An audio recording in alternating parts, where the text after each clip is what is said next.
સાબર ડેરીમાં ચાલતા ભ્રષ્ટાચાર બાબતે ડિરેક્ટર જસુ પટેલે પ્રેસ કોન્ફરન્સનું આયોજન કર્યું હતું, જેમાં સાબર ડેરીમાં અનેક ગફલા ચાલતા હોવાના આક્ષેપો પણ કર્યા હતા।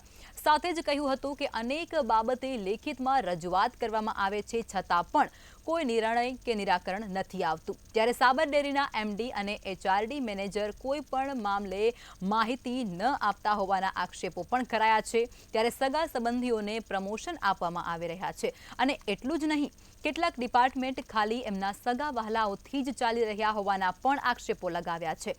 સાથે જ તેઓએ જણાવ્યું છે કે મહિલાઓ મહેનત કરી અને દૂધ ભરાવે છે અને આ લોકો અહીંયા ગફલા કરે છે। આવા અનેક આક્ષેપો તેમના દ્વારા કરવામાં આવ્યા છે।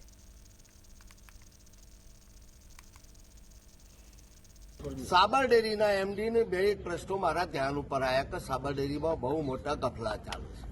ત્યારે પહેલી વાત મારા ધ્યાન પર એ આવી કે સાબર ડેરીના એક ડિરેક્ટરને એની ગાડી ચલાવવા માટે સાબર ડેરીથી વ્યવસ્થા ચેરમેનશ્રી અને એમના આ ચૂંટાયેલા લોકોએ કરી તપાસ કરતો માલુમ પડ્યું કે આ તો આજથી નહીં, છેલ્લા 7-8 વર્ષથી ખર્ચ સાબર ડેરીમાં પડે અને એમને ડ્રાઈવરની વ્યવસ્થા થાય ત્યારે 2 લીટર દૂધ વેચવાવાળી વિધવા બહેનને નુકસાન કરીને આવા ડિરેક્ટરોને ફાયદા કરાવવાની જે પ્રવૃત્તિ ચાલતી હતી એની સામે મેં લેખિત એમડી અને એચઆરડી મેનેજરને આપ્યું।